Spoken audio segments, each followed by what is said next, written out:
और बड़े शांत भाव के साथ में सब चल रहा था। लोग भी अपरिचित थे, हम भी लोगों से अपरिचित थे।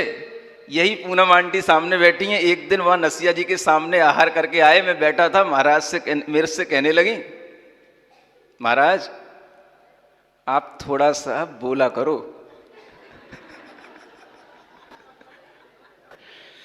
मुझे बहुत अच्छे से याद है कई बातें जो मेरे जीवन में कुछ परिवर्तन लाती हैं, याद तो रखनी पड़ेगी। महाराज ये नया एरिया है, आप कुछ बोलते ही नहीं। तो मैंने कहा मुझे बोलनी जरूरत ही क्या, सब ठीक ठाक है। ठीक है, मेरे मुंह से जब भी कुछ निकलता है, महाराज आर कैसे हुए, ठीक है। महाराज ठीक कहने से काम नहीं चलेगा, थोड़ा सा बोल लिया करो।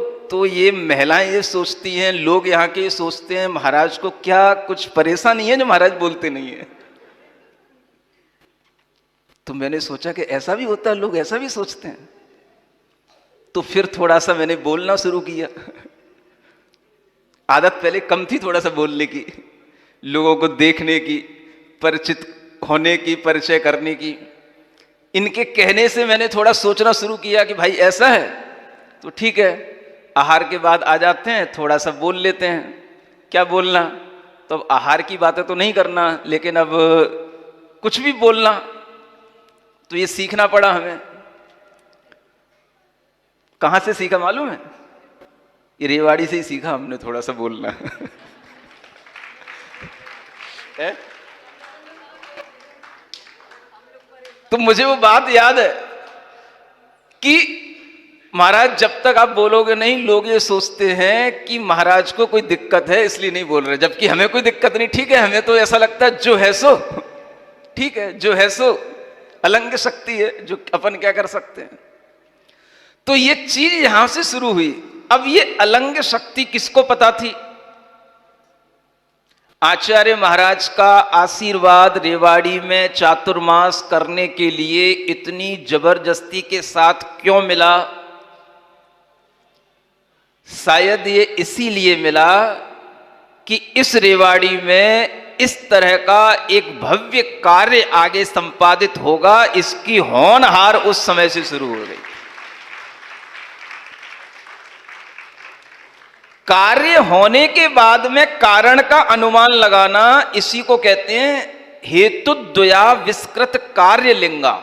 माने दोनों हेतुओं से आविष्कृत होता है कार्य का अनुमान, और वह कार्य जो हो जाता है उसके बाद कारण के बारे में सोचना, तो लगता है हां अंतरंग कारण और बहिरंग कारण।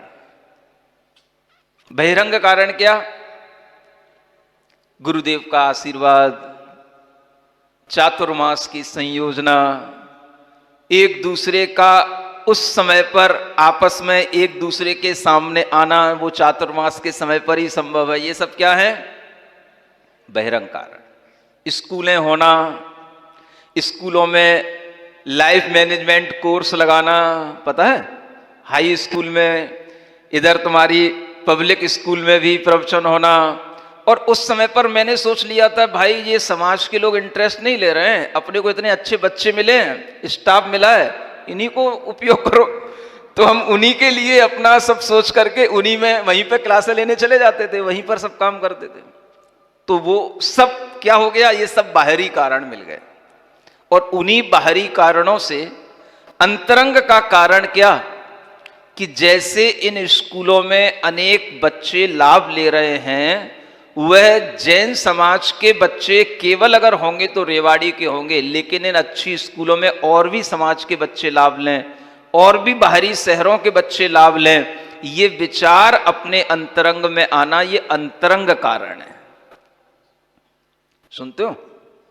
और ये कारण और बाहरी कारण जब मिल जाएंगे तो कार्य संपादित होगा, और जो कार्य संपादित हो गया तब कहना पड़ता है ये भाई ये ऐसी होनार थी रेवाड़ी वालों की कि उस चातुर्मास के फलस्वरूप उन्हें ऐसे ही अकलंक शरणालय की स्थापना करनी थी।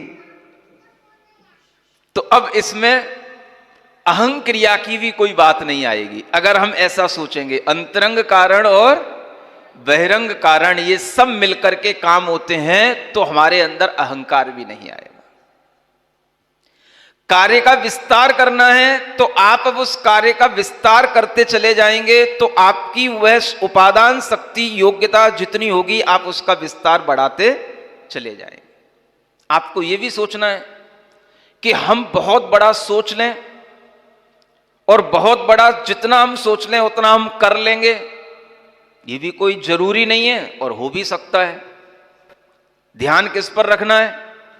अगर हमारी अंतरंग शक्ति भी उसके साथ में काम करेगी तो वह कार्य हो भी सकता है, और अगर हमारी अंतरंग उपादान शक्ति कहीं कम पड़ गई और बाहरी क्रियाकलाप हम जुटा भी लिए तो भी हमारे लिए कार्य संपादित नहीं होगा। तो यह एक जो फॉर्मूला है कार्य होने का, यह हमें हर जगह पर फिट करते रहना चाहिए। इसलिए यह सूत्र जो अलंग शक्तिर भवितव्यतेयम है, इसका एक कथन व्याख्यान करने का मेरा मन इसीलिए हुआ कि पहले भी इसका एक व्याख्यान हो चुका है और मुझे लगता है कि अभी भी इसका ये व्याख्यान पूरा नहीं हुआ। ये भाव लोगों के अंदर गहराई से आना चाहिए कि कोई भी कार्य होता है केवल हम कर रहे हैं, हम करते हैं, ऐसा अहंकार नहीं करना चाहिए। हमारी योग्यता थी इसलिए हमारे द्वारा वह कार्य संपादित हो गया। निमित्त तो बाहर भी थे, भीतरी भी कारण था, दोनों के मिलने से कार्य होता है। ये फॉर्मूला किसी भी कार्य को संपादित करने का होता है। समझ में आ रहा है सभी को? प्रधानों को भी, उप प्रधानों को भी, सचिव को भी, महासचिव को भी और सामान्य जनता को भी। समझ में आ रहा है? कार्य कैसे होता है? भीतरी और बाहरी कारण। भीतरी कारण को हम भाग्य कहते हैं और बाहरी कारण हमारा पुरुषार्थ होता है। भाग्य और पुरुषार्थ दोनों के मिलने से ही कार्य होता है। अगर हम इस कार्य को इस तरह से देखते रहेंगे तो हम कभी भी अहंकारी भी नहीं बनेंगे, दीनहीन भी नहीं बनेंगे और अपनी शक्ति को देखते हुए कार्य का विस्तार भी करते रहेंगे। करना चाहते हो कि नहीं? होना तो चाहिए। जब छोटी सी शुरुआत थी तो 40 बच्चों से हुई थी, 20 बच्चों से हुई थी, 50 बच्चों तक हो गई। अब थोड़ा सा विस्तार तो होने का समय आ ही गया है। समझ में आ रहा है? हर एक समाज के व्यक्ति को यह सोचना चाहिए कि हम अगर अपने बच्चे को अच्छी शिक्षा दे लेते हैं तो इससे हमें पुण्य नहीं लगेगा, इससे हमारे मोह की वृद्धि होगी।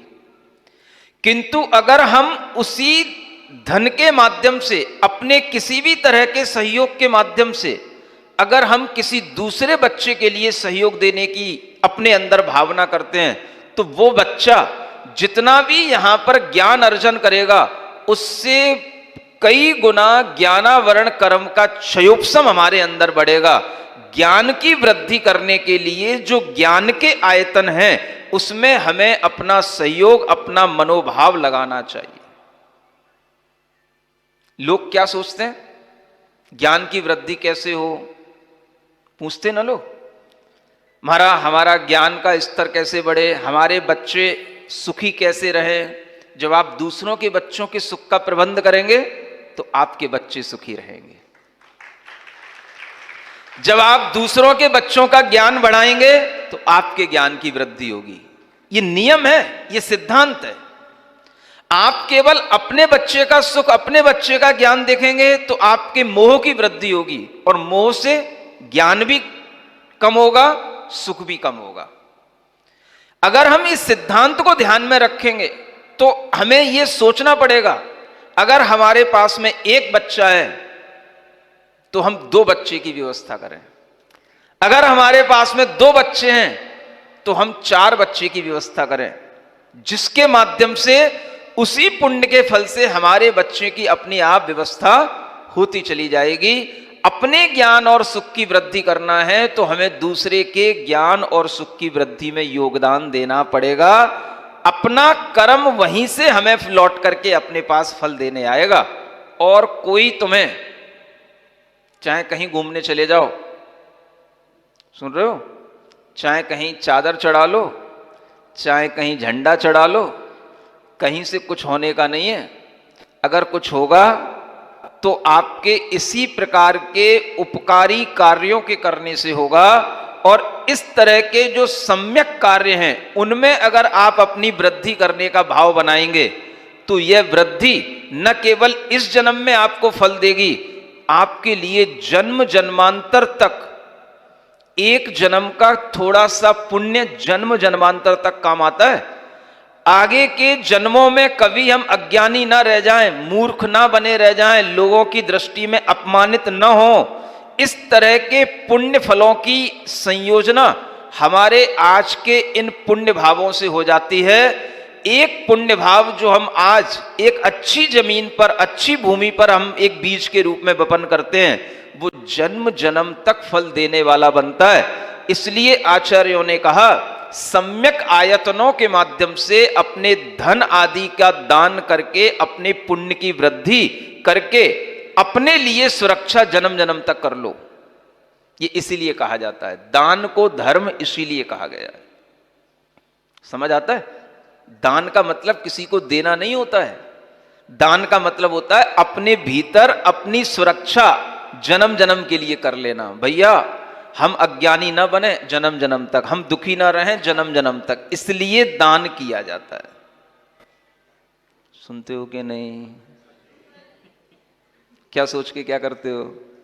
हमने दे दिया, हमारा नाम नहीं बोला गया। अरे कभी कभी ये भी सोच लेना, दे दिया नाम नहीं बोला गया बहुत बढ़िया बात है। क्यों बढ़िया बात है?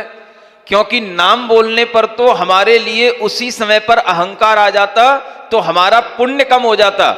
नाम नहीं बोला गया, हमारा दान अच्छी जगह पर लग गया, ये हमारे लिए जन्म जन्म तक भीतर से सुख देने वाला पुण्य हमारे अंदर हमने अपने खुद बो लिया। ऐसा विचार आ सकता है? नहीं आ सकता। हरियाणा वालों के लिए तो बहुत मुश्किल है। यूपी के भी बैठे, हम ही बैठे यूपी के, तो हम दूसरों से क्या कहें। अपने मन के अंदर अपने विचार ही हमारे पुण्य को कम कर देते हैं, और अगर हम उन विचारों को ज्ञान के साथ समायोजित करें तो हमारा पुण्य कई गुना खुद हम बढ़ा सकते हैं। समझ आ रहा? रूठने की जरूरत नहीं होती। ये बहुत अच्छी बात होती है, एक पॉजिटिव थिंकिंग हमारे अंदर होती है। भाई कोई बात नहीं, दान हमने किया, उसके कारण से ये इतना बड़ा ये उपक्रम खड़ा हो गया, हमें उसको देख करके प्रसन्नता है कि हमारा दान उसमें लग गया। कोई हमारा नाम ले या ना ले, उससे हमें कोई फर्क नहीं पड़ता। हमारी प्रसन्नता क्या देख करके है? इसका इतना अच्छा बड़ा सदुपयोग हो गया।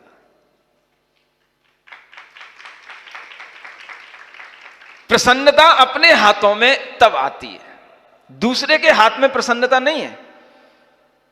हमने दान दूसरों को दिया तो दूसरे की हमने अपने प्रसन्नता दूसरों के हाथों में थोड़ी ना दे दी। उस दान से प्रसन्नता जो हमारे अंदर आएगी वो हमारे हाथ में होगी।